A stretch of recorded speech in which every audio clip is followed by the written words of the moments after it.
Yeah, I forgot that I'm hosting. Woo!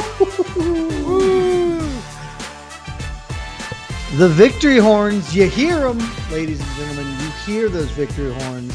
And following UFC Vegas 97, they sound to Mr. Sean Brady.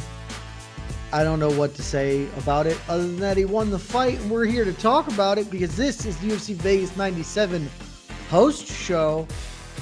How y'all doing tonight? Hi guys, I'm Jed Mashu, MMAfighting.com, great website. And normally this is Mike Heck, but Mike Heck is currently being just God's greatest soldier, and he is falling on the Bellator grenade right now because Bellator is currently taking place. When we originally conceived of this, we thought maybe we would be doing a post show for both of them, but Bellator pacing, Bellator started much later anyway, but they're slogging through their event, and so we decided not to keep y'all waiting. UFC Vegas 97 just finished moments ago. You know, the press conference is going to be going on. And so we said, YOLO, let's do it. Let's talk about the two very important things that happened and then a couple of other interesting and or important things. And so joining me this evening, aside from you fine folks at home, the wonderful Casey Lydon. Hi. I'm sorry. Look at that, man. This is supposed to be Jed Mashu, but it's me. Jed Mashu's in the other frame. But yeah, now I'm here, and I'm here to talk about prize fighting in a small warehouse in Las Vegas. It's a small gymnasium. I think we didn't call it a gymnasium. It's got equipment in there. It's fine. Is there a basketball hoop? If there's a basketball surely hoop, there is. Yeah. I've never been to the Apex, but surely there is one. That is one of the really fun things when PFL comes to Atlanta, they do it in a basketball gymnasium, basically. And so there are hoops all around. It's quite fun. But we're not here to talk about PFL despite the shirt. We're actually here to talk about UFC Vegas 97. And at this point, you guys, if you're new here, welcome. Hope you have fun. But mostly we're going to assume you've been here before. And so you know the deal. We're going to talk about what just happened. Me and Casey are going to break it down. And then we're going to throw it to you. So pop your chats in. We'll get to them at the end. This probably won't go that long. You know, the big event is next week. Next weekend is a monster weekend. A whole lot of stuff going on. This weekend, arguably the best thing happening is the Bellator main event, which hasn't even happened yet. But Casey, let's talk about what has, because though it was the betting favorite outcome, it was the most likely thing to happen this weekend.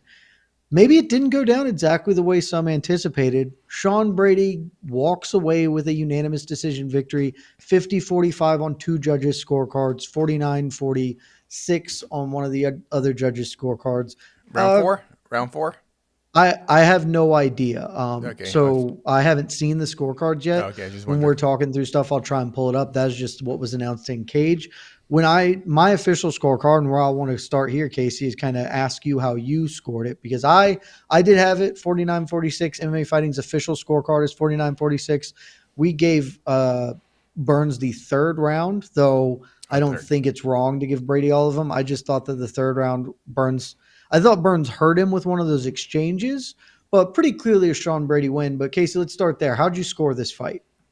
49-46, 50-45. After the first three rounds, kind of in my head, I was like, okay, this is Brady's fight now to lose. So I didn't really score the last two rounds. Well, I don't know if it was easy to score, but I didn't really score round four too close. I was just kind of more just watching Brady. But yeah, 50-45, 49-46. I think both are fair scores. But more importantly, the judges got it right. The right guy won.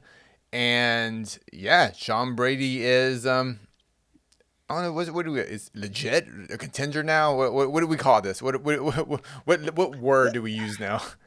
That's the thing, Casey. It is one of those where this is clearly a meaningful win, right? Like, I'm not here to take anything away from Sean Brady. This is a significant win for his career, but it is not. It's a step up. It's not a big step up. It's the best win of his career. It's the biggest name, the kind of most significant victory he's had. But, you know, where he's at, where welterweight is at, the fact that Bilal is now the champion and Bilal definitively beat him, this is not elevates him immediately into the title picture, and frankly may not even elevate him into a one fight, like his next fight is a title eliminator. It could, you know, if he gets the right opportunity, something happens, but this is just one of those wins that it's great for the resume. It's a great win, and you got to kind of got to focus on that and less about the where does this take him, because Sean Brady's always been a contender. Like since he kind of came in, he losing to Bilal doesn't not make you a contender. No. It just kind of defers your dreams for a bit. And now he's not there. My question for you, Casey, in watching this, because I picked Sean Brady to win. I didn't think it would look quite like this, but I did think it would look fairly similar. I thought he'd have a little more success with the grappling than he ended up having. My question for you, though, does kind of tie into where you were going, Casey. And it's, to me, the biggest question coming out of this fight is, outside of what this win means, what does this performance give you for Sean Brady? Is this the kind of performance that makes you say, Sean Brady is a legitimate title threat, or is this just a, hey, that's a good, meaningful win, but I don't think any differently about him than I did before the start of this day, because I'm not quite sure. I'm gonna go with the latter. I'm gonna go. No, I'm gonna say. I think he is a legitimate title threat. Yeah. I was very impressed with Sean Brady. He is a well-rounded mixed martial artist, obviously with a specialty in jiu-jitsu. His wrestling looked good. His striking looked good.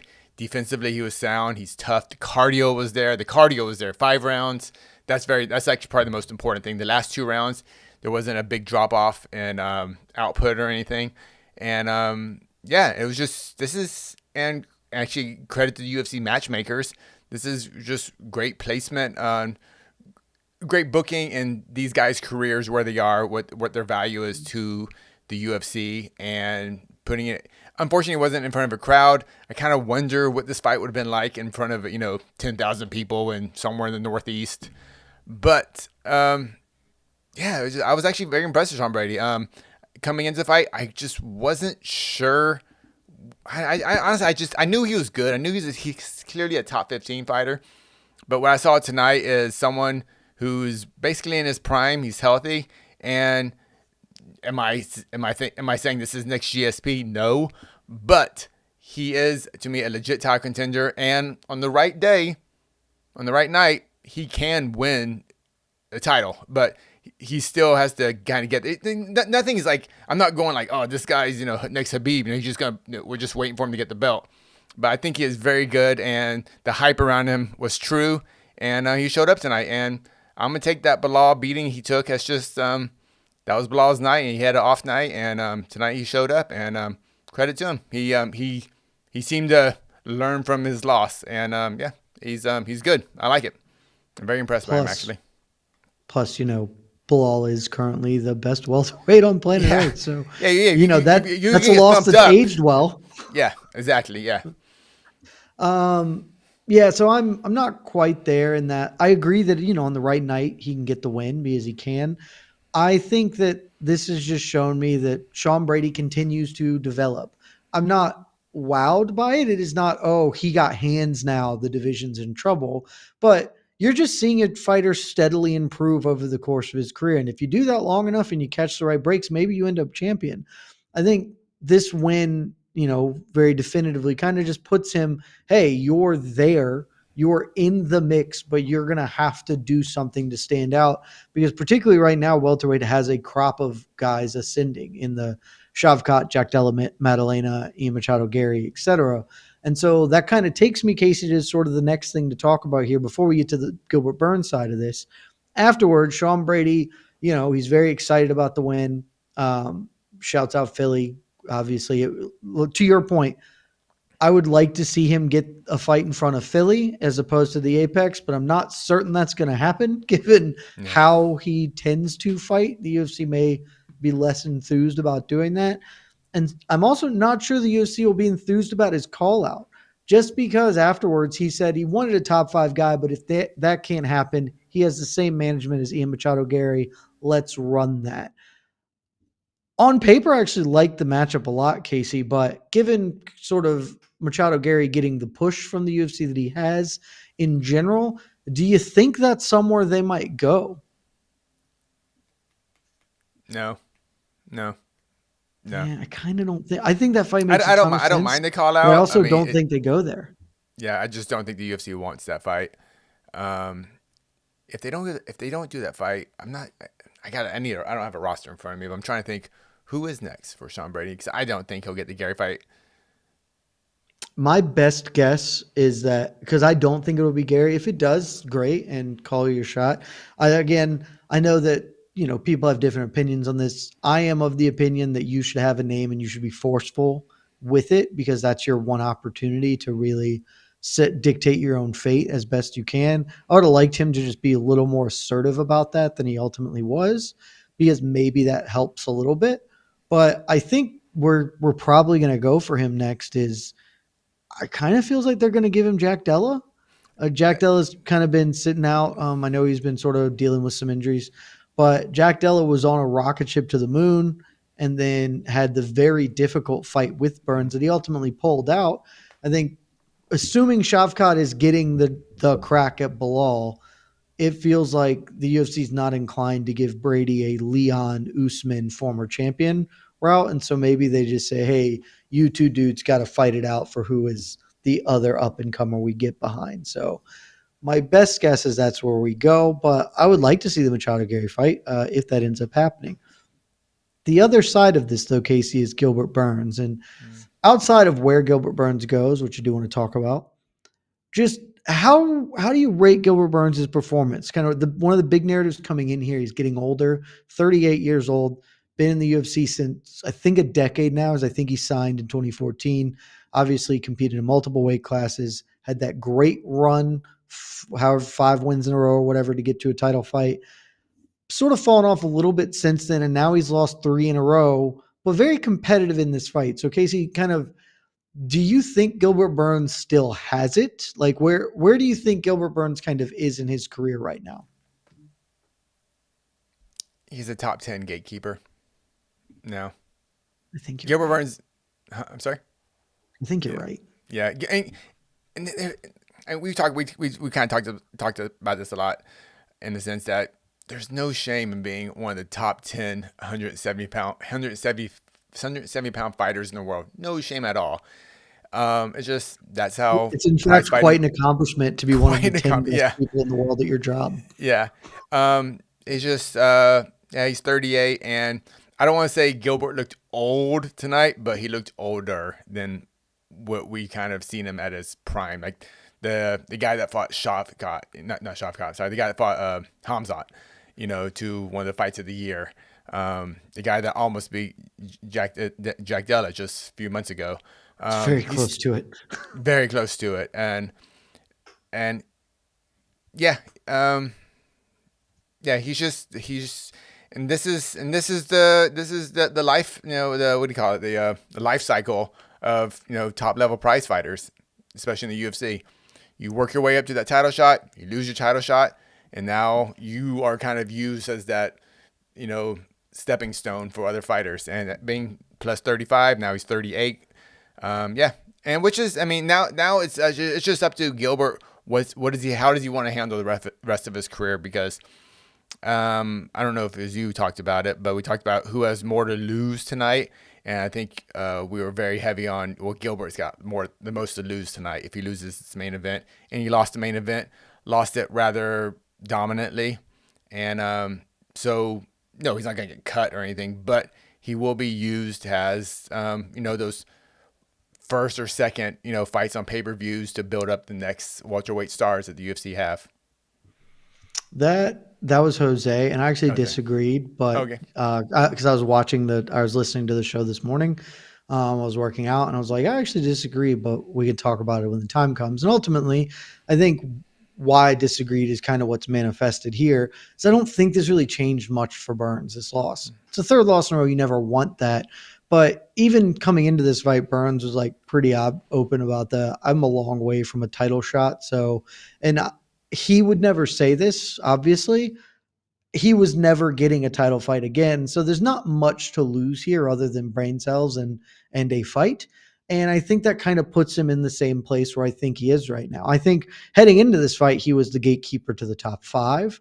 I think with this loss, he probably is closer to the gatekeeper to the top 10 now. And for me, I always hate when I feel this way watching a fight, but while I thought Sean Brady looked improved and I was impressed, certainly, my bigger takeaway was Gilbert Burns is past it now. And it has been teetering on that for a little bit, but Sean Brady was much quicker in there than Burns. And that has always been one of the great strengths Gilbert Burns had up at welterweight is he was very fast. And that like he almost knocked out Kamaru Usman because he was so quick and explosive. And he just wasn't fast there. And the telltale sign of any fighter getting old, I say this a lot, when is the ability to pull the trigger, because that's the first thing. If the chin doesn't go, and Gilbert's chin is still obviously there, if the chin doesn't go, the first thing that goes is just the ability to do it, to get offense going consistently. You start hesitating a little more. The windows get small, feel smaller, where previously you would just react and punch.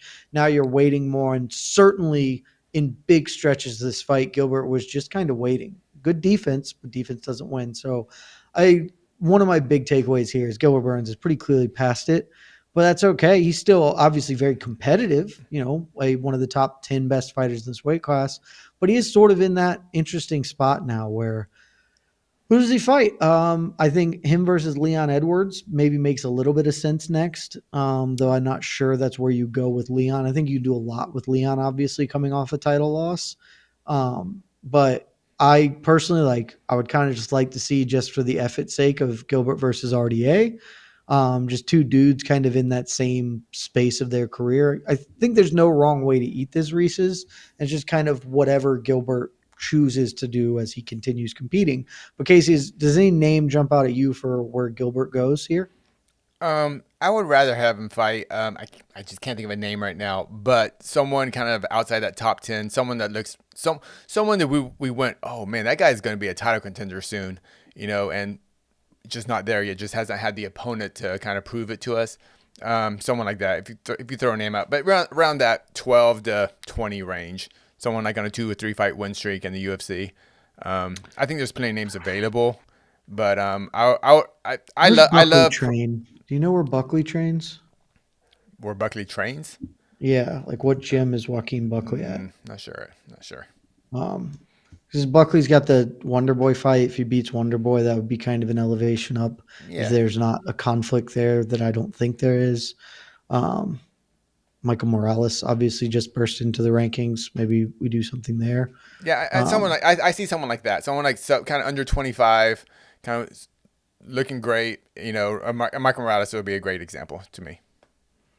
Maybe we just do Colby Covington if Colby's fighting again. I don't even waste time saying Colby. I just don't even waste time, But yeah, Colby, sure. And John Jones. I'm just looking at the rankings right now, and he's still ranked. It's unbelievable to me.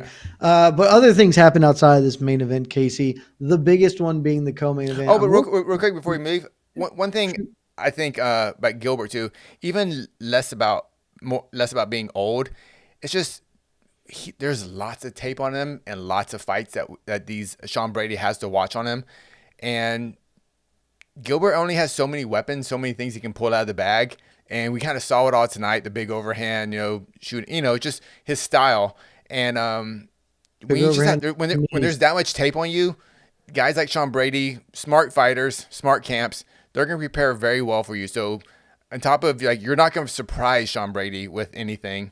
I mean, because when Gilbert kind of had that run, it was like, oh my God, he can hit, because the former lightweight can come at the watch where he can hit. But now people know that. Now people know that big overhand's coming. They know his jiu-jitsu style. So and that's one of the toughest part about being a high level vet like that is there's lots of tape on you, just lots and lots of tape on you. And Sean Brady, and just credit Sean Brady and his team for looking extremely prepared in this fight. So that's all I want to say. They were super prepared. Cardio was super on point. They put a real pace together. This was not going to win fight of the night, but it wasn't a terrible scrap. But there was a lot of activity, and credit to both men. They both held it well. Brady kept putting the pressure down. Burns thought he maybe faded a little more down the stretch, but not in a major way. Just in the way of he was engaged in a very tough fight for 25 minutes. And nobody's body can do that and be the exact same unless you're Merab Dvalishvili. So Very honestly, a good performance, solid from both dudes. Nothing to complain about. But Yep. Casey, the fight of the night, the fight that stole the show, Yeah. it was your co-main event. Natalia Silva, known around here as Natty Ice, defeats Jessica Andrade 30-27s across the board in a fight that was far more competitive than the 30-27s kind of show. I don't see bonuses given up yet, but I will be fairly surprised if this does not win your fight of the night. It was a very, very fun scrap.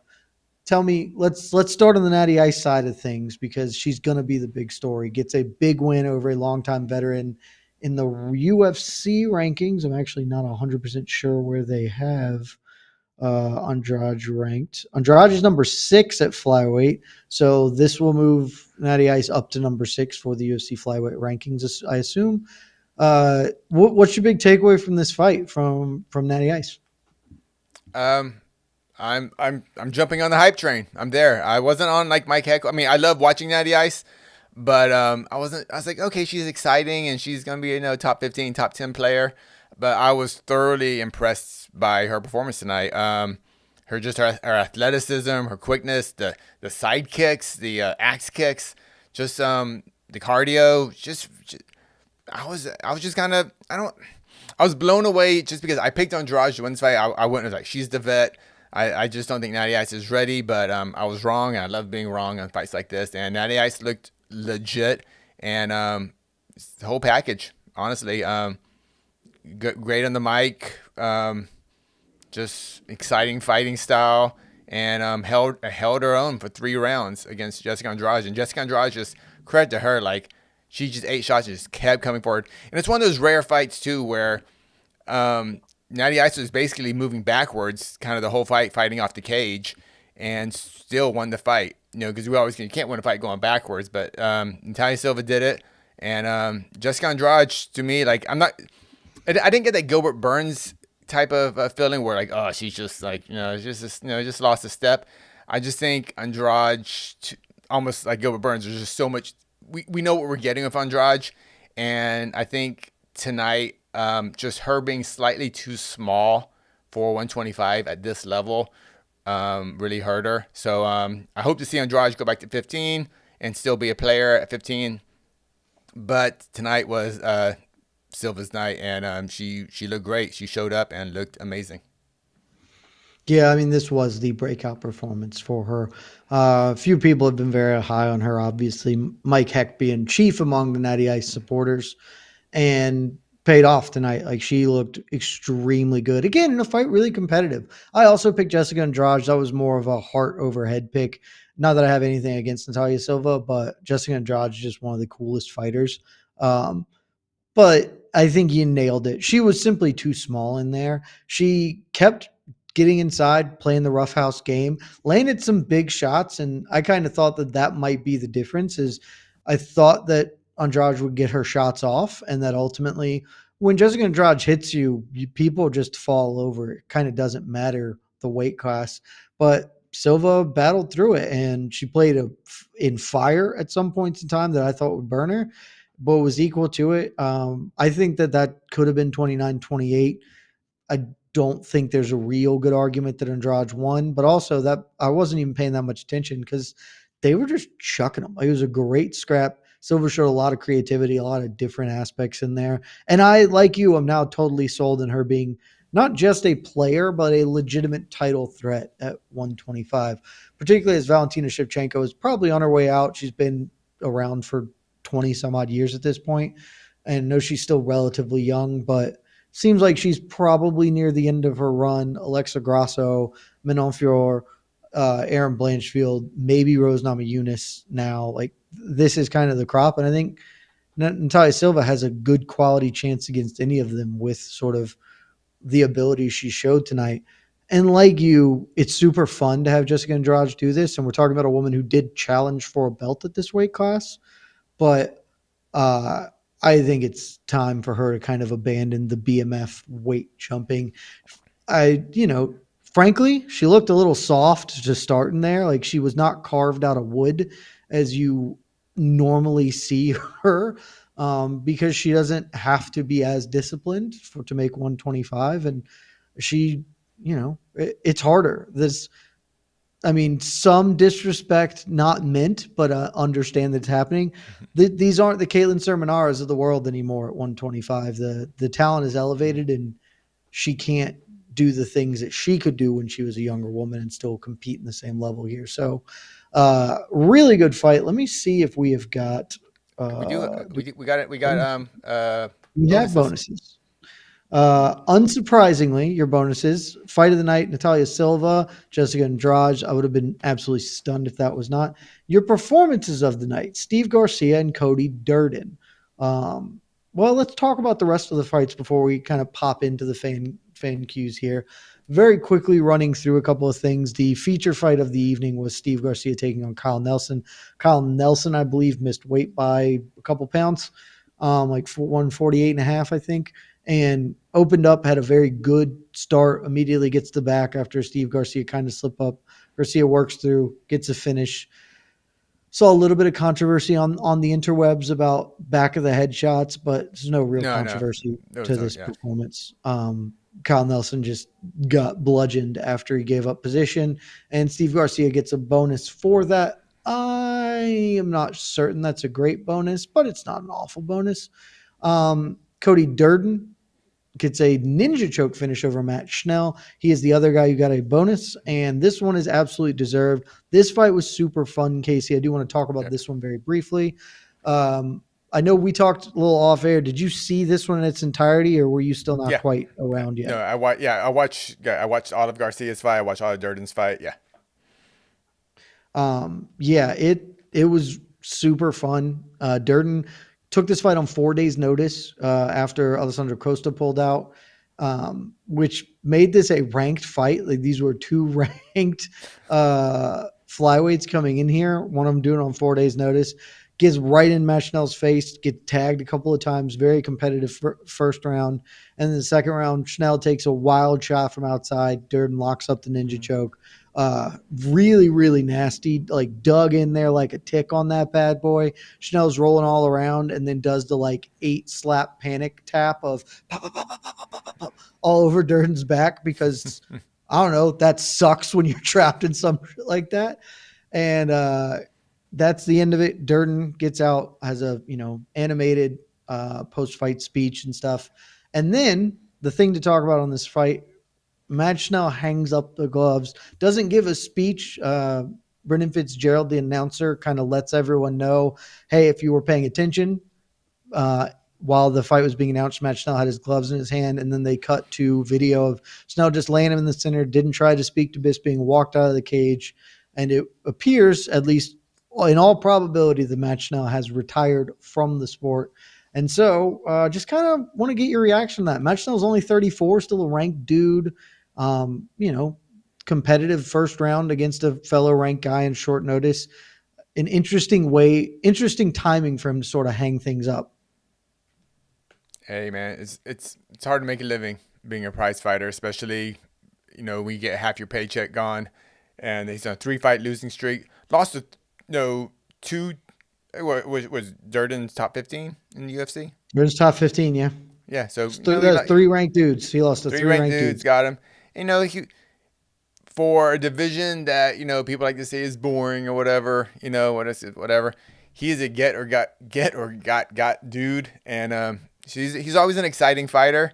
And unfortunately, he got 3 times in a row. I get it. You got to move on in life, and So what was he probably making 20 and 20, 25 and 25? You just gotta whatever. You just gotta move on in life. So clearly he can fight at this level. If he fights Corey Durden 10 times, he might win 4 of them. I don't know. But I get it. You got to move on. It's just, it's a tough living. It's a tough living. And 3 fights in a row. 3 finishes in a row too. It's one of those retirements that I'm a little saddened by, because Matt Schnell is just always a really fun watch. He is coming in there, get or get got, let's do this thing. And so you love fighters like that. But I kind of have always been on the corner of, I would rather see fighters retire early than late.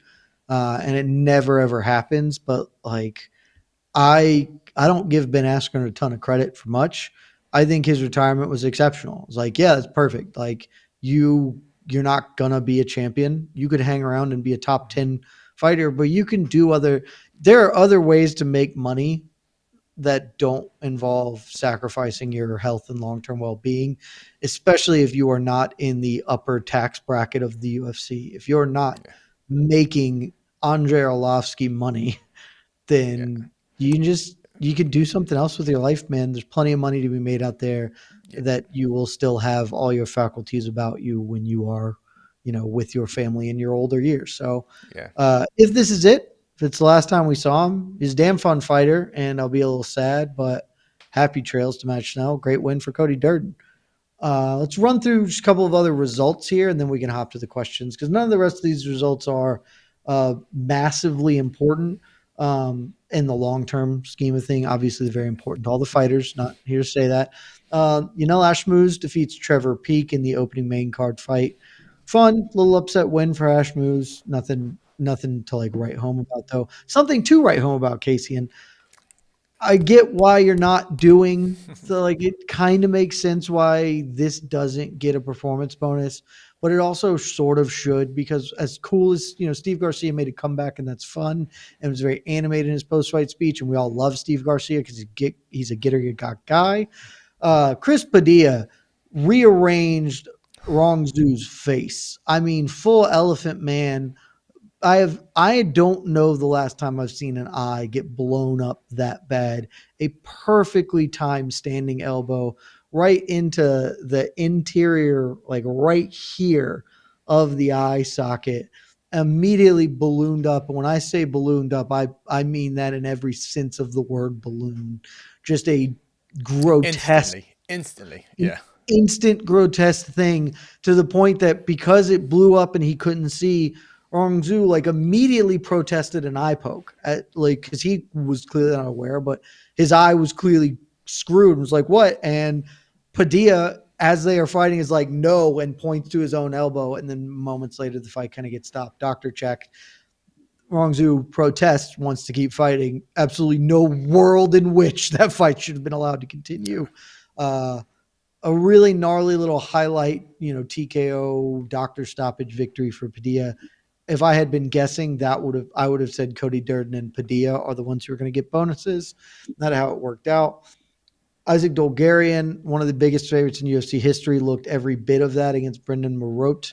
A second round arm triangle submission fight was not remotely competitive Yeah. at all.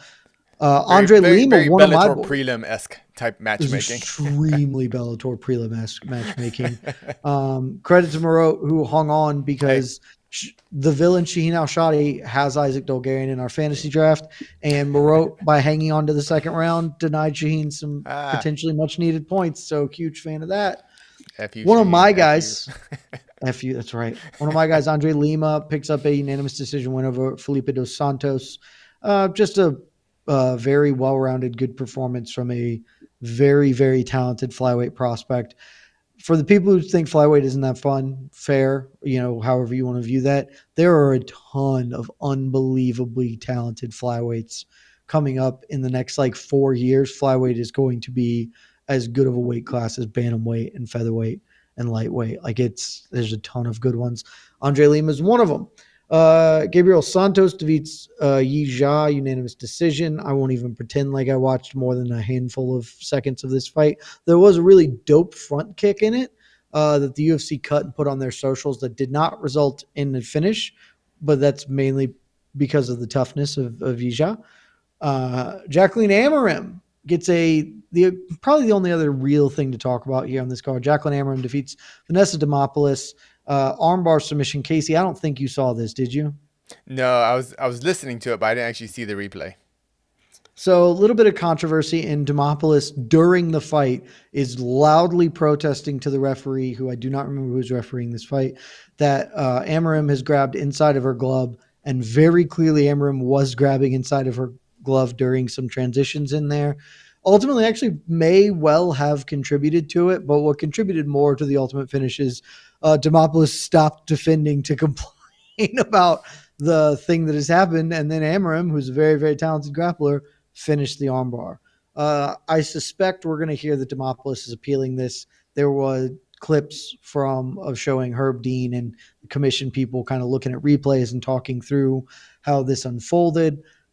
Best guess, nothing ultimately happens, but Demopoulos has a real case, even if it's maybe not one that is likely to succeed.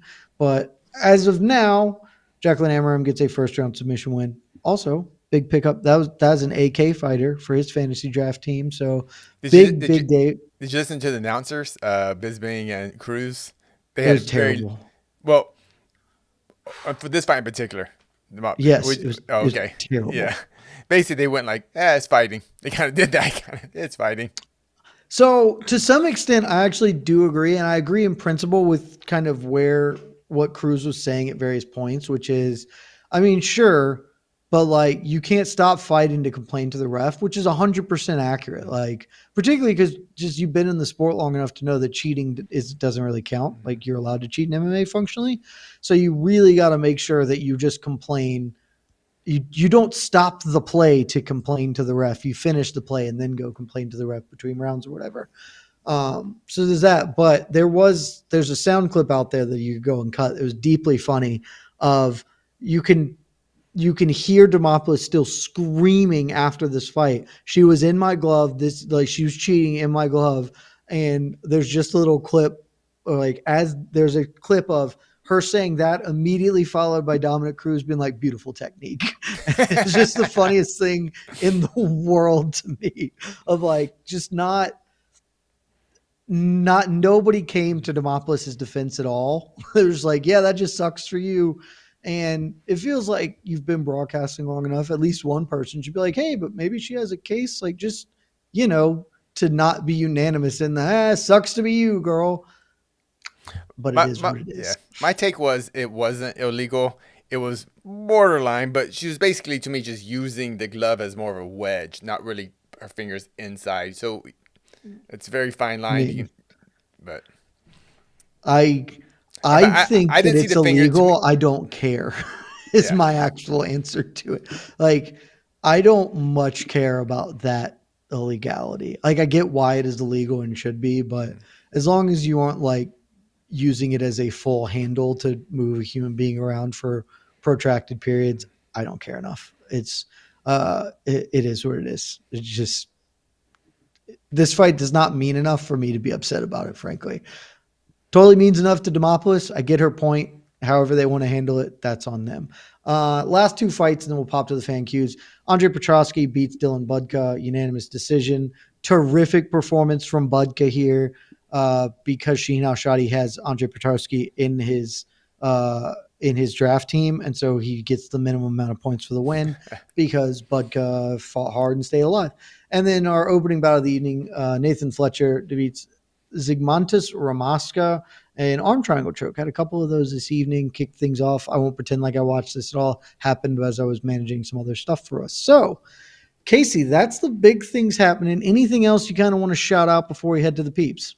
Just a shout out to my very biased take, but my teammate Taco Padilla, 2-0 in the UFC, 2 finishes, coming in as a big underdog in each fight, and he wins. And is he a big underdog to Wrong Shoe? Really? Yeah, he was a big underdog. That can't be the case. Surely not. Shoe's not good. He's not bad, but he's not good. Let's see. I got to pull this up now. Well, I mean, he was a big underdog. Yeah. Yeah.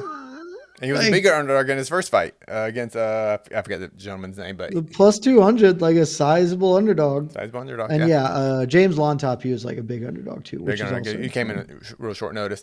But I'll just say this about Taco. He was actually, interesting. My one MMA fight, he was actually on the card with me. I was the last Amy fight. He fought 2 fights after me, and like I remember him seeing him warm up and stuff like that. Hey, and like I didn't know him at the time, but Taco's one of those guys where like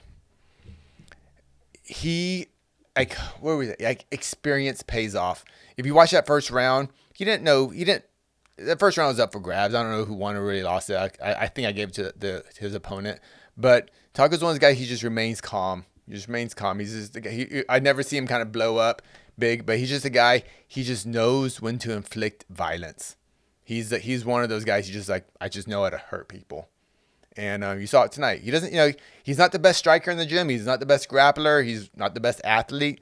But in terms of just fighting, there is a category where like you are just the best fighter, and it's a weird thing, and you gotta have to get your hands on someone to really understand that.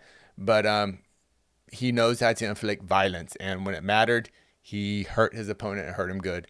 So congratulations, Taco. Too bad you didn't get the 50K. That's BS. Hope Dana sends you a little bit, but yeah, I'm excited for Taco. Good for him. Yeah, there's a big difference between being a gym class hero and elevating when the bullets are real, like live fire. Like they're just, if you've ever been around it, it's just a different. Things are different in that regard, and he appears to be that way because two excellent finishes in two fights in his UFC career. Casey, think where you could be if you could have found anyone stupid enough to keep fighting. Yeah, I know. Where you could have been on UFC Vegas 97, like under the bright lights of the Apex. We are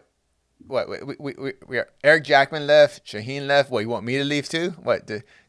Yes, I want to drive all of you away. Then it will just be me. The MMA Fighting Network will be me. My own personal YouTube. All right, let's go to the peeps, guys. Right. Questions are fair game. You know the rules by now. Super chats get priority. Try and get a couple of non-super chats in there. I certainly saw a few super chats, but I want to be a man of the people now that we're no longer burdened by the masters of Eric Jackman and Shaheen Al-Shadi forcing us to only do super chats. I'd like to mix it in. We'll mix it in, but first super chats. First super chats. Steven, DJ Goat, I'm drunk, but I'm going to get involved. GSP and John Jones' last couple of fights were questionable? ? DJ lost a questionable decision to Henry. Was it 9 bonuses, Casey? The GOAT, DJ, never slowed down. So earlier today, if you haven't listened to it, make sure you go back and listen to it at some point or watch it. Also up on the YouTube. Me and Mike Heck did a reaction video to Demetrius Johnson's retirement. Mighty Mouse, if you are super unaware, Mighty Mouse retired last night at whatever the one fight card was, like 632. I don't even know at this point. Said farewell. Came a couple of weeks after he went on a Rampage Jackson's podcast and said that he's not retiring, but he's not really focused on MMA right now. He's doing other things. Apparently something between then and now changed because he hung up the gloves last night, got a little emotional. But Casey, didn't get your thought. My thoughts are pretty clearly cataloged in that pod, so go check them out, when you have time. But Casey, I haven't even talked to you really about the DJ exit. Kind of wax poetic for a minute or two on Demetrius Johnson, one of the greatest of all time. Well, before we do that, because me and Heck talked about this on the fan Q&A, I heard you threw me under the bus a bit on your little react. No, I did, but then I apologized and corrected the record on the same pod because I was incorrect. Hand up. I was conflating my memory of the situation. You were actually on the right side of history with me, and in my head, you were the one who was adamantly against me as opposed to the two of us standing in opposition to morons, which is what we were, and history has proven us right. Yes. So I corrected it on the pod. You're 100% right, though. I was incorrect. Okay. I'm actually probably I've maybe throughout DJ's career has maybe oversold him. He is my GOAT personally, above Habib, above John Jones, above GSP. I personally think DJ is the GOAT mostly for the longevity and dominance he had at 125 and essentially creating the 125 division, at least in the United States. I don't know. His run, what was it, 11 title defense? I can't remember. What is it, 9? Do you know the number? DJ had 11 title defenses. That is insane to think about. It is officially the most title defenses, unofficially and in real terms, it is tied with Anderson Silva. Anderson has 10, but the Luter fight does not count since Luter Okay. missed weight, which is That's obviously a bit silly. stupid. Yeah, silly. But But yeah, officially, he has the most at 11. yeah. And I'm a big proponent of smaller weight classes or just higher skilled fighters. And I just, I, I, I know I want to talk more poetically about DJ, but all I can really say is just like he was just a dude.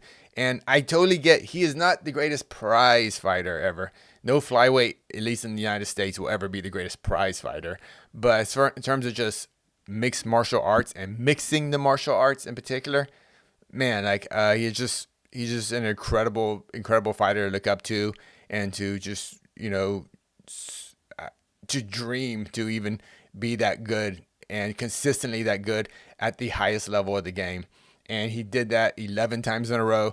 I thought he won when he beat when he went in this final fight against Cejudo, even with one leg. I thought he won that fight, and the losses he had, he came the one loss he had in the knockout, he came back and had an even more incredible knockout to get that back.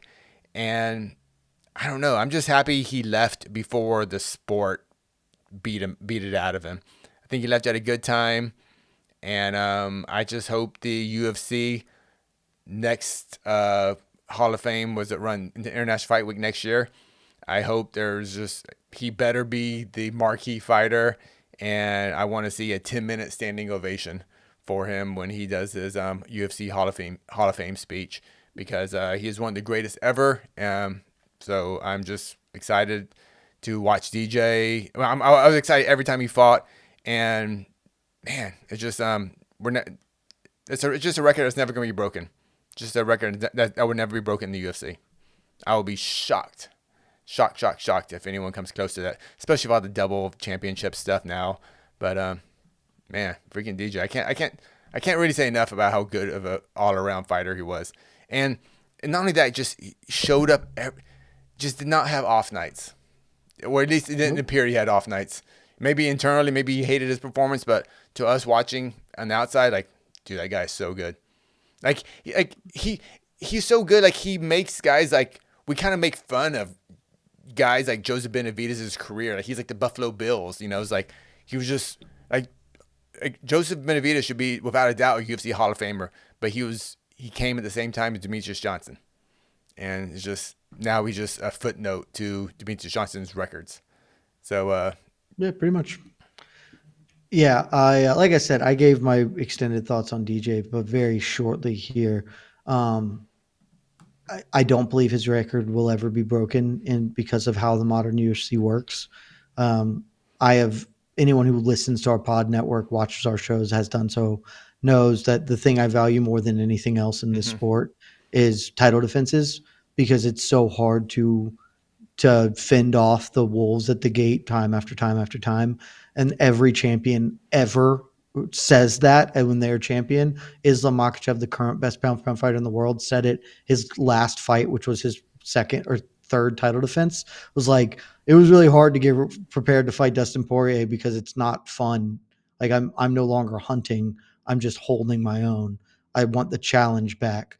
Like, it's so hard. So I have nothing but respect for what DJ did. The simplest way I can put Demetrius Johnson's career into context is the tweet I sent out when he retired, and it is, I believe there are 6 fighters who have credible claims to being the GOAT. I believe there are only 6 male fighters who have this, and anyone else, there are very obvious reasons that they are disqualified from this conversation. Those 6 are Demetrius Johnson, John Jones, Anderson Silva, Jose Aldo, Fedor Emelianenko, and what weight class am I missing of these? Where did I went? Heavyweight, light heavyweight, middleweight. Oh, George St. Pierre, obviously 6. yeah. I think those are the only 6 who reasonably are in that. And so they are in a pantheon of their own. Everybody else falls short of that. There is not a bigger Khabib supporter in this world.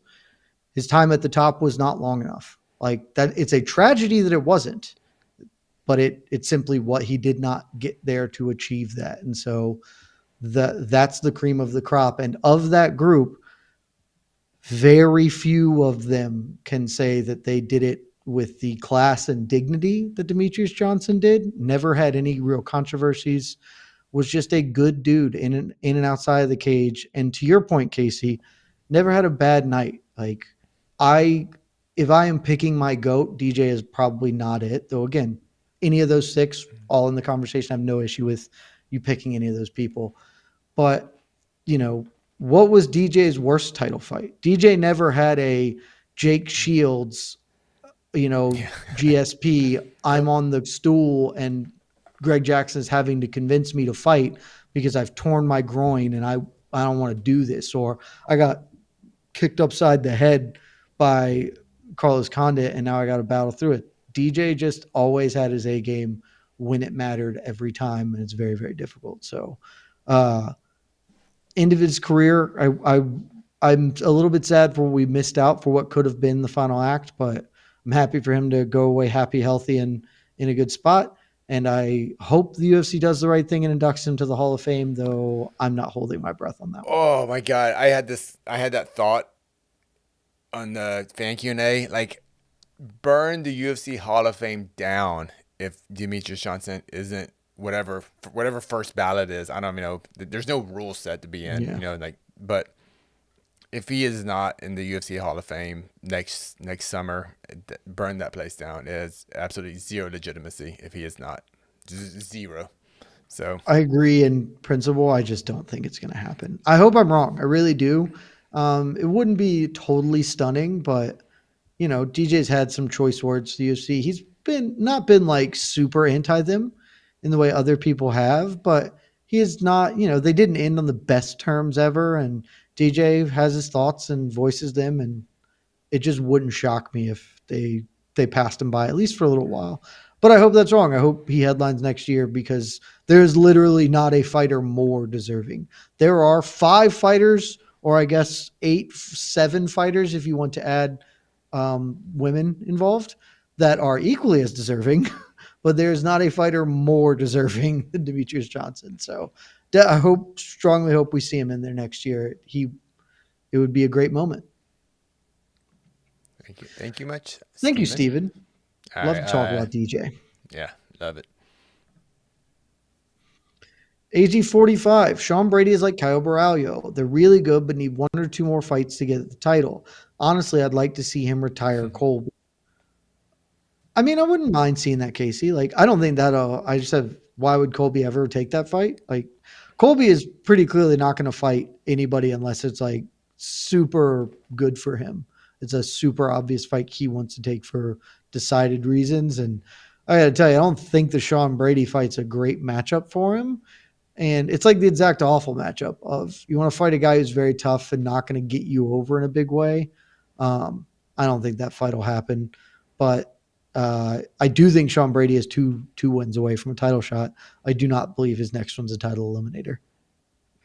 But this Kyle Borralho and Sean Brady, I know they're different fighters, but are they kind of but would you agree they're kind of the same point? Like kind of these guys that were prospects and they're like, all right, then they had the big wins, main events and the Apex, and you go, oh crap, they're good. They beat former title contenders very handily. So yeah, I get, but also It's not they a bad still comparison. but they still need, but I understand, but they still need that one win, and it's hard to get that one big win in the Apex. It really is. It is that. I mean, the Apex really kind of does mute that. I think there is a major difference between them, though. This is not a bad comparison broadly. The biggest difference, and it's a little bit silly, Brady lost. Brady got a crack at the top and lost, and Braulio is still undefeated in the UFC. And that's, like I said, it's a little bit silly, but it's also really substantive because Kyle Braulio, may well fight Israel Adesanya next, and if he beats Izzy, then that's not 2 fights away. He's right on. He gets a title fight if he beats Izzy, and that is in part because he has not lost. There's something more attractive for Izzy to want to take that fight. There's more impetus for the UFC, where Sean Brady is not going to get to fight Kamaru Usman in all likelihood because he lost to Bilal Muhammad not that long ago. And the margins in the sport are really narrow, man. Like things like that can really set you back. Might not be the most fair, but I think that that's enough of a difference to delineate the two. But broadly speaking, I think the comparison's fairly apt, Yeah. What do you? particularly with their styles, frankly. Yeah, kind of guys we think of just grapplers and they go, oh, Yeah. they actually You won can a do a little bit of fight. striking. Yeah, Certainly, striking. And Barayo was very impressive against Jared yeah. Kennedy with it. What But do you, yeah, real quick? What do you think of Sean Brady versus Leon Edwards? Is that a possibility? I think that is a possibility. The question is entirely what does Leon Edwards want to do? I think if I'm in Leon Edwards' camp and I would be pretty pro that fight Yeah, I think personally. that's a I good think fight it's for a Leon. really good matchup for For both of them, Leon. honestly, but Leon I mean, it's especially, obviously a wonderful opportunity for for Brady. I sure. think the matchup's pretty tough for him, but I think that's the exact kind of win where it kind of doesn't matter who Leon beats. He's Leon now. He's former champion Leon. And unless there's like a monster name, which there aren't that many of, just a win is a win and it's good enough. And this is a good style matchup. And maybe Bilal loses. Maybe Shavkat gets the fight, beats Bilal, and suddenly Leon, if he gets one win, you just bump him right back in there. If Leon is more interested in doing, I'm going to try and chase a bigger name. Maybe I'll fight way back for the MVP fight, which makes sense certainly to some extent. Uh, I I think there's just a lot of places Leon can go, so it's kind of up to Leon. Leon to say I would like that, but I would personally support it if I were in his camp. I think that would be a very smart fight for him to take. Yeah. All right. Thank you, AG forty Thank you, five. AG45. Whoa, one more from AG 35. He's throwing out his next fights. Burns versus winner of Renat versus Ruzabayev at UFC 307. That's too far back. I think if Burns is fighting, I suspect Burns will likely just be fighting backwards, and not get like some random legend v legend fight.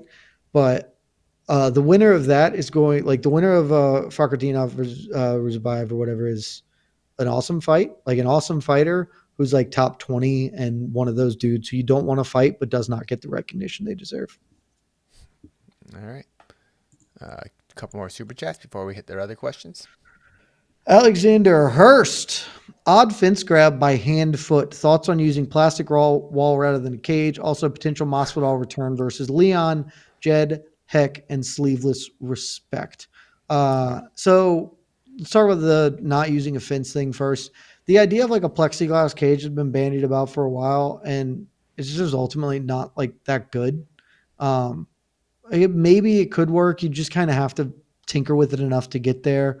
But it's the cage is fine. You just gotta enforce the rules. It's like I have become so red pilled on this of like actually the only problem in MMA is enforcing the rules and the scoring system we have. The 10-9 scoring system is fine. The judges just don't enforce it properly, and so it's stupid. The rules are fine. They're like they could be better. I think knees to the ground opponents very dumb and should be legal.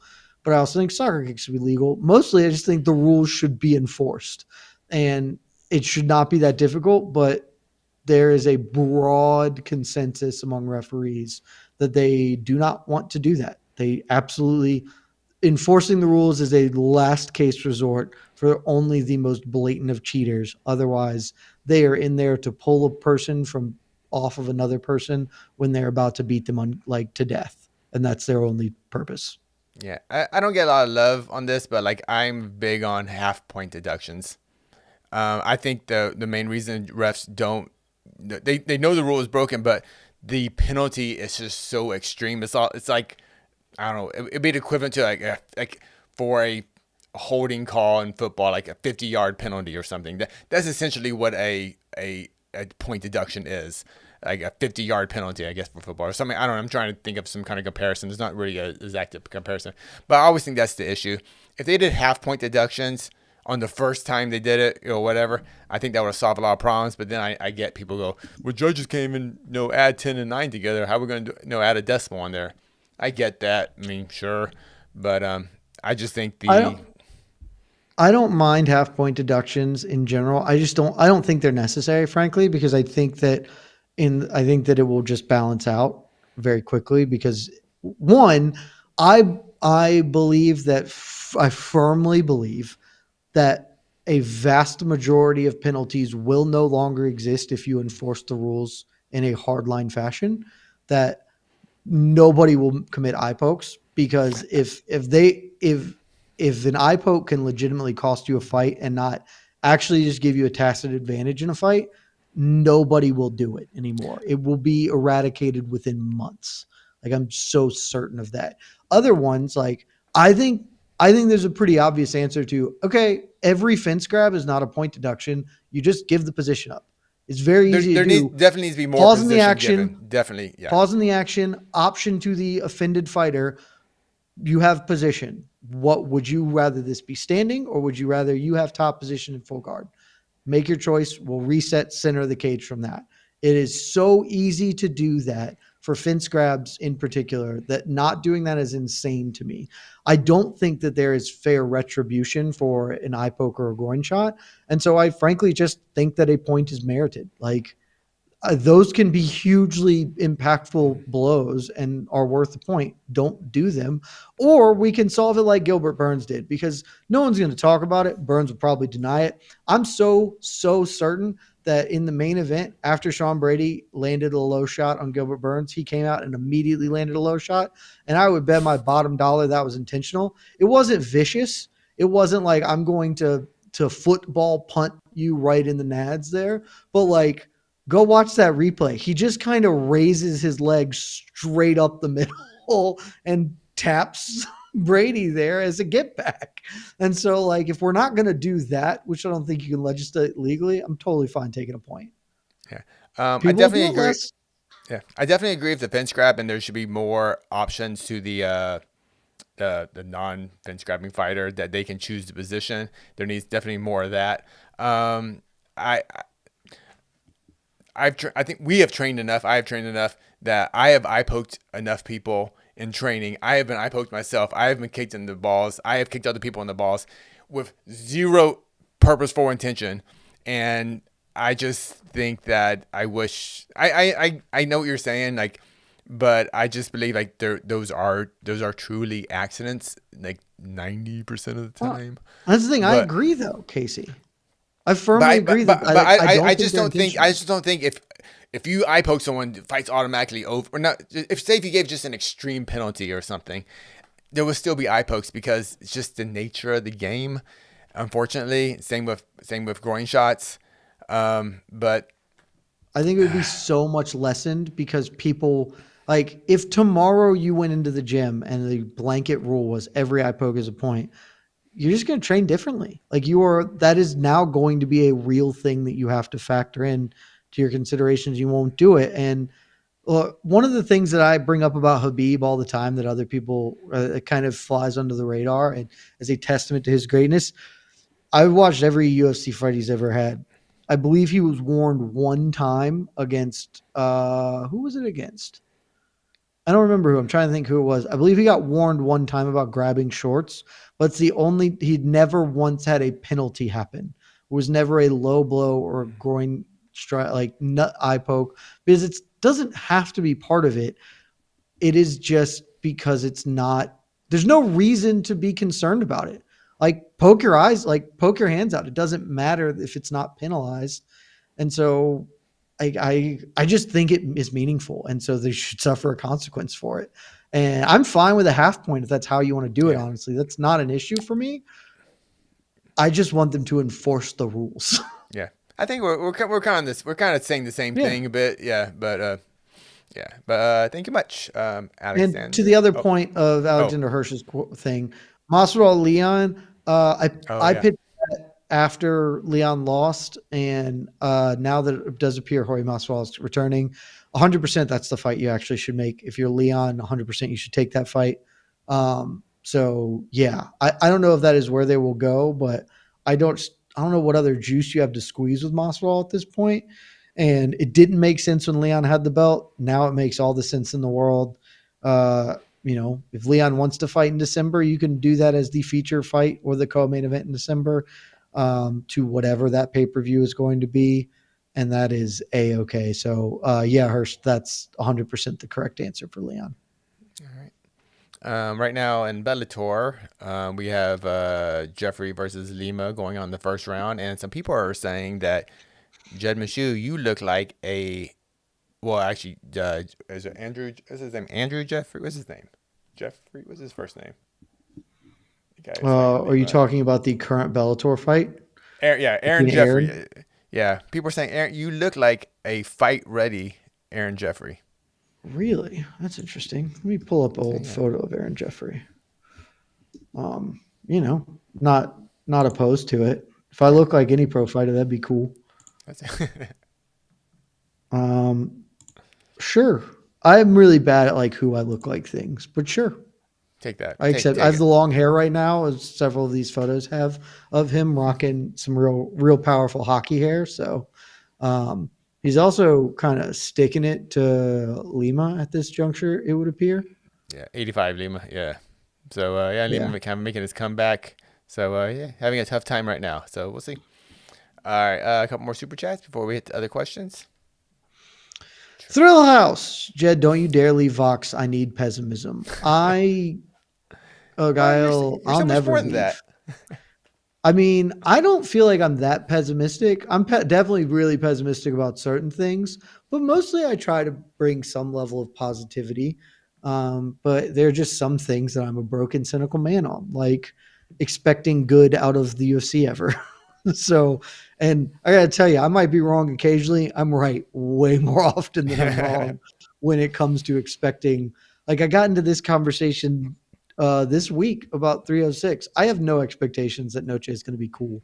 Maybe it is, and I hope it is. Like, I genuinely hope I'm wrong, but Talking about the this is presentation or the yeah, like fights itself. this is going to be the greatest live sporting event of all time. It's so cool. There does seem to be a growing energy that this will be cool, certainly from people on the ground and stuff. And I'm just like, I'll believe it when I see it because they told me Fight Island was going to be cool, and they did Apex Abu Dhabi. So, like, I hope I'm wrong. I truly hope I'm wrong, but never expect too much from the UFC, and you'll never be disappointed. Is my kind of go-to position.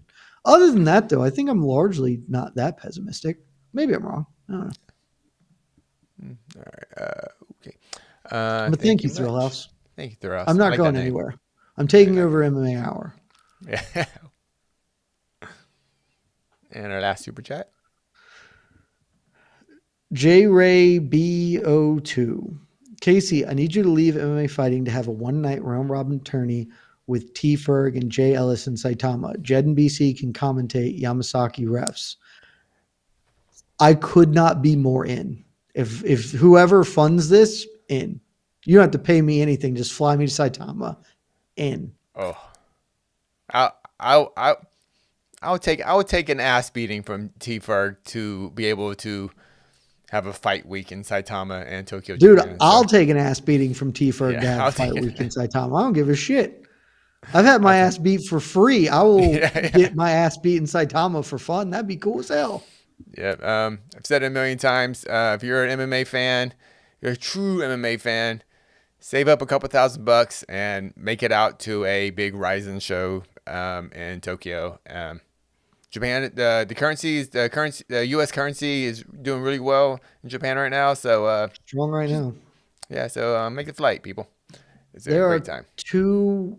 I've done everything I really want to as an MMA fan. I never got to sit cage side for Habib fight, which I got pretty sad about when Habib retired because I was trying to make that work because I knew it wasn't that long.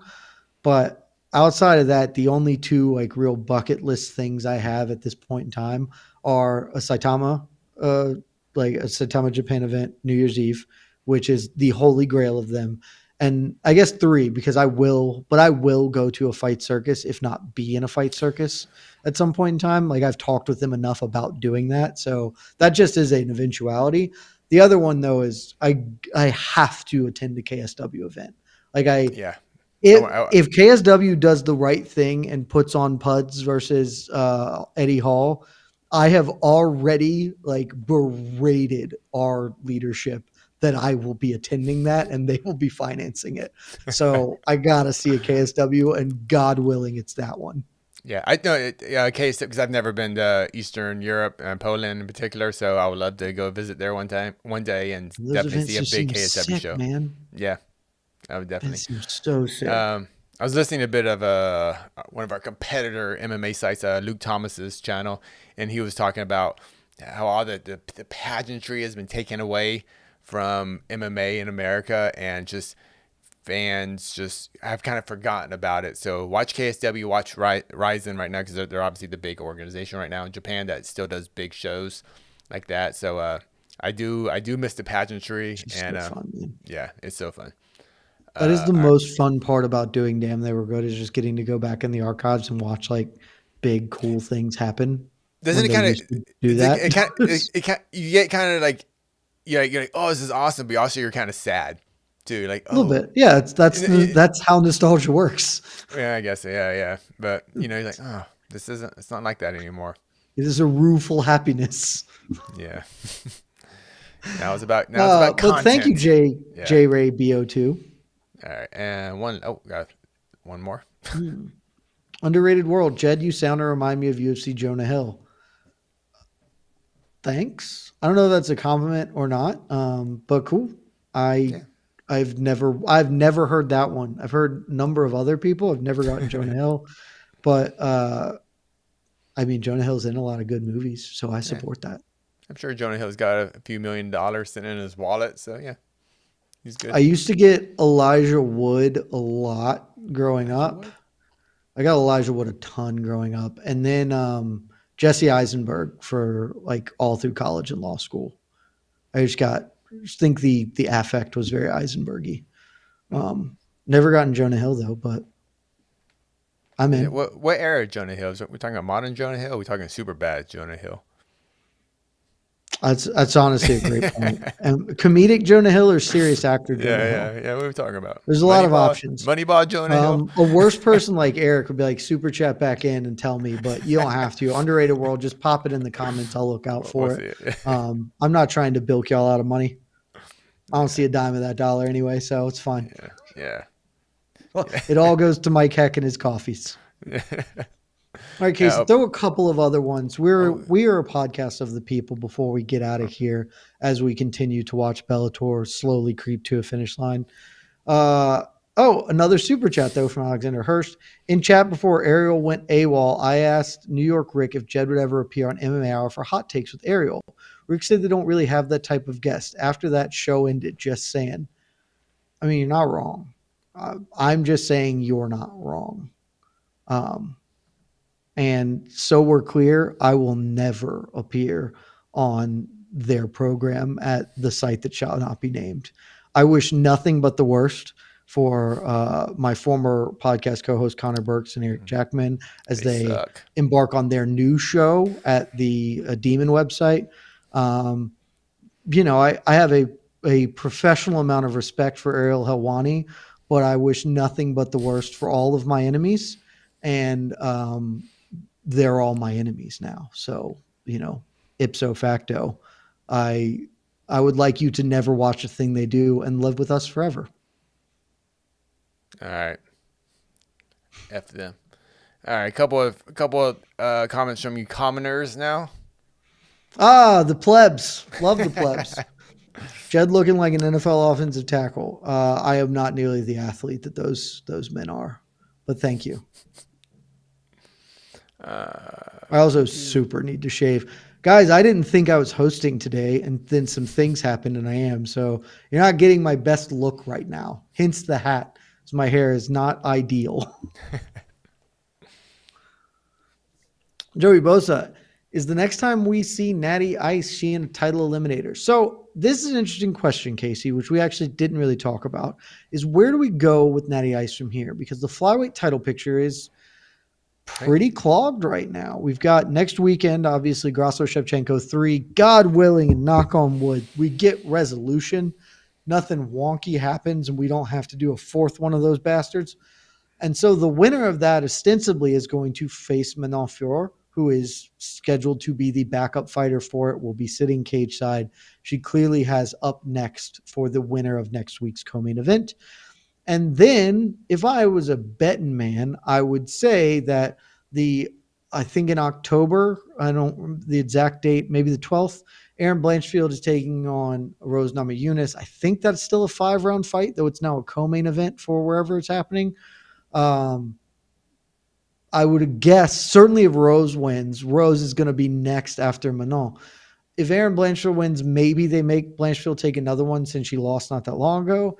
But where does Natty Ice go? Because I think the answer is either she gets lucky and gets the winner of Blanchfield Namajunas, or Namajunas wins and she just has to fight Macy Barber, maybe in a title eliminator. She might still well be 2 fights away, though. I'm still not 100% sure. I mean, I know we had this talk on Slack, but like everyone seemed pretty confident. Manon. How do you say it? Manon. No, no. Manon is getting the next title shot. Are we 100% sure on that? I'm like 97% sure. Yeah. You never be 100 because Yeah, certainly it's if UFC. she gets hurt or something, but I I will be really surprised if she does not. Yeah. Something catastrophic will kind of have to happen. She's only had decision victory. I know she's undefeated in the UFC, but it's all been decisions, correct? She got like a TKO on one of her first I ones, think maybe but her this first this fight. little this little run she's been on where she beat Blanchfield Namajunas were decisions. Yeah, her first 2 fights were TKOs Oh, over they were. Victoria Okay. Leonardo, professional get killed person, Yeah. and Tabitha Ricci, who's a very quality fighter. Then she But beats Myra Buena 15 rounds, Silva. yeah. Yeah, Myra Buena Silva, Jennifer Maya, Caitlin Sermonara, Rose Namajunas. I mean, legitimately a very, very rock solid run here of Yeah. And Tabitha Ricci, none of these MBS, fights were Jennifer relatively Maya. close. Oh, sorry. Yeah, I mean, I'm just running down the list. Tabitha Ricci, MBS, Jennifer Maya, Caitlin Sermonara, Nate Chukagian, Rose Namajunas, Erin Blanchfield. That's an unbelievable run of women's flyweights. So Man, from Buena Silva up, did she has she truly like lost a round? she I lost know probably one round to Rose. The Rose fight was competitive, it but I was think okay. Okay, I'm sorry. Manon It was pretty clearly won. But it one. was a Yeah, competitive fight. But she yeah, like whipped Erin Blanchfield's yeah. ass. That was a shocker. That was Yeah. still that was this year. Yeah, Yeah, it was beginning of this year. yeah. Yeah, I guess. Yeah, maybe if I just kind of forgot about her, to be honest. I kind of forgot about the flyweight division at the Yeah, championship level, just because. I mean, even though they did a whole season of tough about it, apparently that's what people tell me. the I whole don't believe season. them. People say that, but there's no proof of it. There's like, literally no evidence that they did a season of tough about him. There's None. absolutely none. Yeah, None. flyweight's been really weird because it's the best women's division right now, but it's spent the last almost 2 years tied up in this rivalry. And so, despite the fact that the thing like I Manon's run should be cooler because it should have been like, hey, she's fighting for a belt next. And it was like, hey, she's fighting for a belt next, but that's going to be in like a year because Yeah. we still don't even have the Shevchenko Grasso fight booked. And so it just is kind of stilted momentum at every turn for where this division could be. So I really hope we just get closure next Saturday.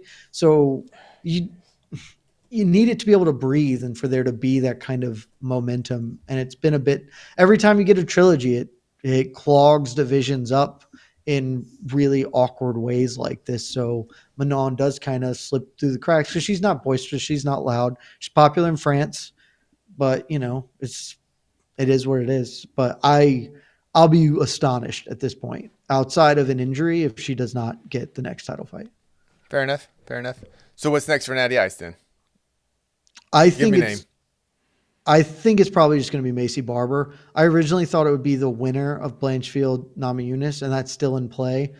But Barber's not doing anything, and I think Barber's in the same position on a great win streak, but also still kind of 2 fights away from a title shot somehow because of how the division is. So that just seems to make sense. And then the Blanchfield Namajunas winner just gets to be next in line for a title fight. How about the possibility of facing the loser of Grasso Shevchenko? That would also be cool. I have Because no idea what Shevchenko is going to depending on do if she injuries, loses, though. but yeah. Yeah. If Shevchenko loses, I don't know what she's going to do. If I'm Shevchenko's corner and she loses, I say you go to 135 instantaneously. Oh, Just immediately, you just go back up. There's no reason to keep doing the 125 thing. Try and get a second belt at the end of your career. Pray to all gods there are that Kayla Harrison can't make weight and that or somehow loses, and you get to fight freaking like God respect Rocky Pennington.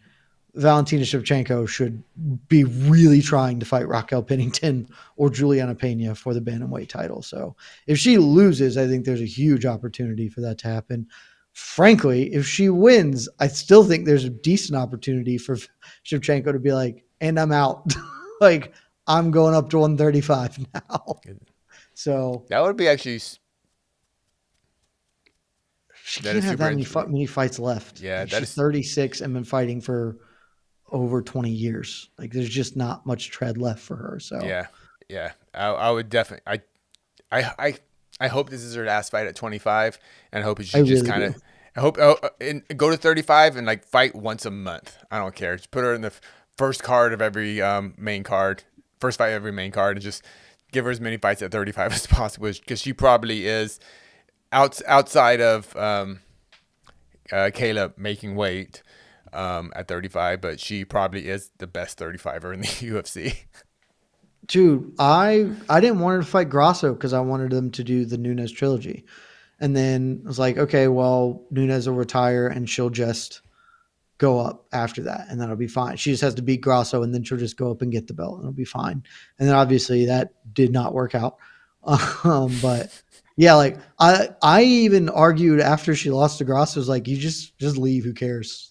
Like I get it. Like I get it. You want to get the win back. It's like I understand that, but like I don't think fighters just bail on like. I have nothing but respect for Aljo being like, I'm out. And there were obviously extenuating circumstances. He, his friend and Body, yeah. teammate is in line to fight for the belt. He wasn't going to get an immediate rematch. I'm sure if he would have gotten one, he wouldn't have done it. But like, look at how successful this was for Aljo and, for Davis and Figueiredo to just be like, I lost. I'm done. I don't have that much left in my career. I'm going to try and make a run. I'm going to bump up. I would have liked Shevchenko to do that. Either way, I sincerely hope that next Saturday is her final flyweight fight. And if Yeah. that's the case, maybe Natty Ice is closer than we think. We Yeah. like Grasso fights for the vacant belt against Thing. Maybe Natty Ice gets to get a title eliminator. But Yeah. she's right. She's one or two. I would say two, but it's one or two. Yeah. And the UFC loves former champions that move up. And they can get definitely fast tracked to a title shot without a doubt. So yeah, If follow Namajunas that. beats Blanchfield, she is getting a title fight. So like, Okay. yes. And if Shevchenko just moves up, maybe they make her fight One fight. once because Once at Harrison most. is around. But like if Kayla hadn't come over, I'm not even sure they would have made her fight once. They Yeah. might have been Yeah. like, run Even it. not a champion. Yep. Yeah, just be All like, right. run it. Who cares? All right. We've been talking for an hour and 20 minutes. So let me fly through Oh these wow. questions I got right Yeah, here. let's fire a few Um, out and then get out of here. 90 minutes is more than enough for this program. Oh, yeah, this guy was posting a lot. I'm not going to dignify this by reading it. I'm sorry you feel that way, but there's a great answer to it, and it's just to listen to something else. yeah. Well, clearly he Creative, is. Yeah. creative though. But yeah, you just no one is forcing you to watch this. I promise you that. Yeah. We love that you are here though. We love your Yeah. support. We don't really love your what it's not even constructive criticism, whatever that is. But do what makes you happy. It's what I always say. There you go. Unless you're John Jones and what makes you happy is Duck Tom Aspinall.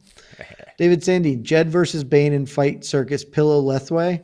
I would 100% accept those terms. I like Ben a ton. Ben and I are friends, but I think he'd accept those terms.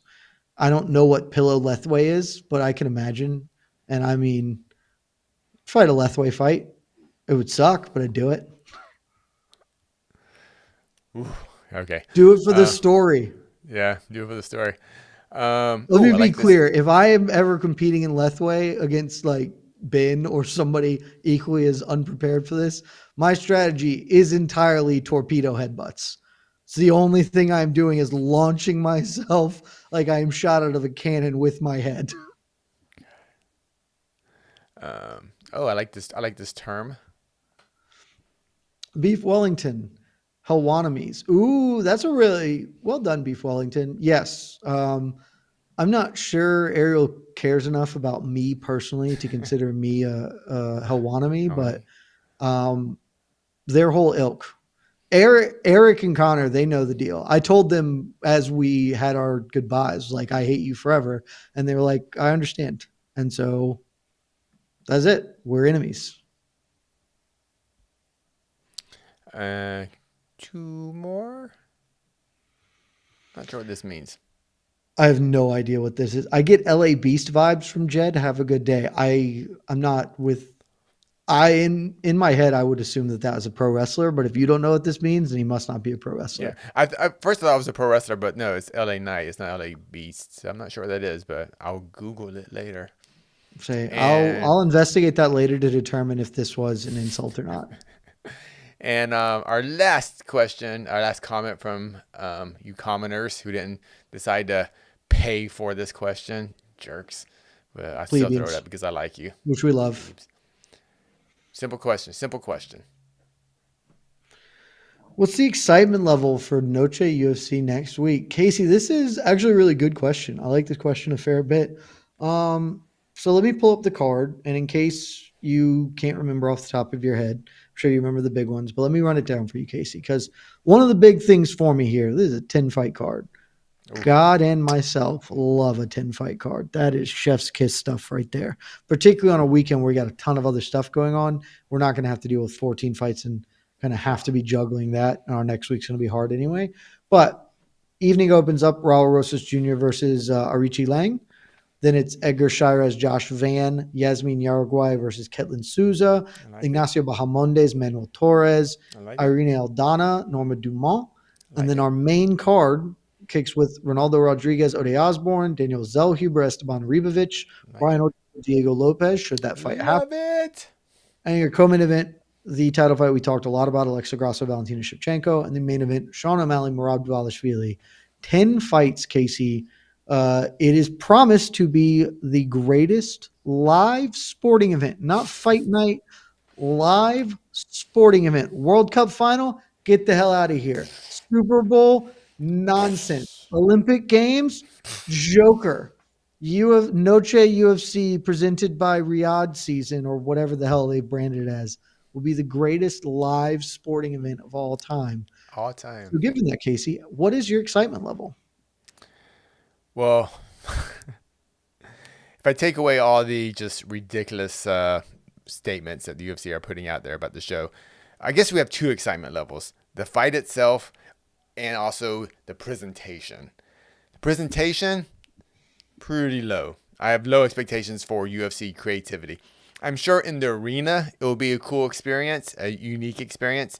I do not know how it will come off on TV. To me, it's like trying to sell VR through a flat screen.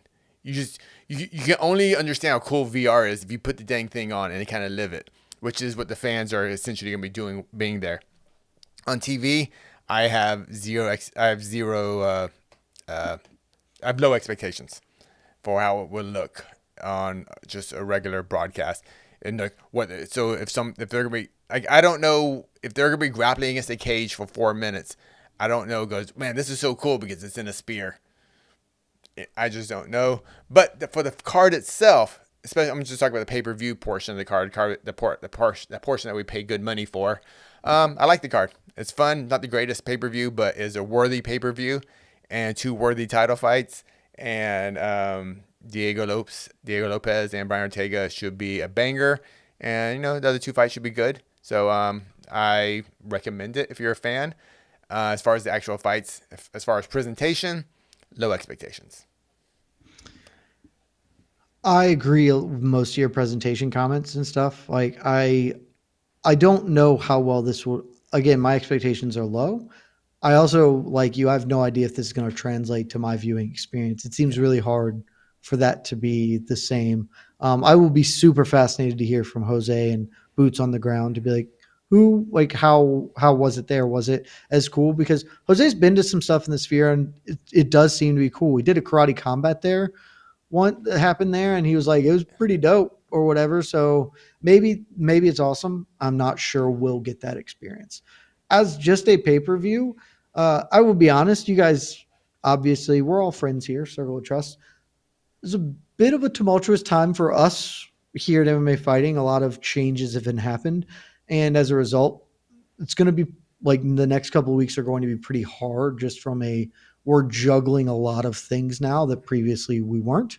And so part of my reticence about next weekend is entirely that. Like, shout out, if you didn't know, I'm doing the watch party with Mike Heck next week. That's a new thing, and it's also while juggling everything else. So it's going to be really fun. Like, I'm very excited to be an actual part of the watch party and do that. But the prep and all the stuff we're doing around that is a lot different. So just personally, this is going to be a difficult event. But outside of all of that, I love this fight card. I love that it's 10 fights, top to bottom. Look, it is the Mexican Independence Day card. There are some matchups here that are not what you would expect in a pay-per-view. I mean, for God's sakes, no disrespect to Ronaldo Rodriguez and Ode Osborne, that's not a main card fight in a pay-per-view anywhere. But the top is so strong. That 1-2 punch of title fights is exceptional. I'm very, very keyed up for them. And then if we get Ortega Lopez, obviously great. Hopefully this one, it goes through. And then the rest of the fights, even the ones that I'm less interested in are well-made, fun matchups. The crowd's going to be vibing. I assume the energy in the place will still be high. And so, look, it's going to be a damn good night. Like, I'm pretty excited. I would not say this. It's also hard this year. We've had two unbelievable events in 299 and 300, but this is a very, very good fight card. And so it's a 2-star fight card, arguably a 3-star fight card, just because if it does live up to the billing, you'll wish you made a special trip to Sphere and paid the, whatever it is, like $10,000 to get a ticket to the greatest live sporting event of all time. Casey, as we exit, somebody is saying people pay $10, but not even an acknowledgement. Did we miss anything anywhere? Who said I want that? to make sure we didn't miss any. A man called LaMoney's 420. Just want to make sure we didn't miss any super chats. Wait, let me see. I don't know. I just saw it. I want to make sure we didn't miss any before we get out, because I'm a man of the people. I'm not here trying to price gouge you like the villain New York Rick was.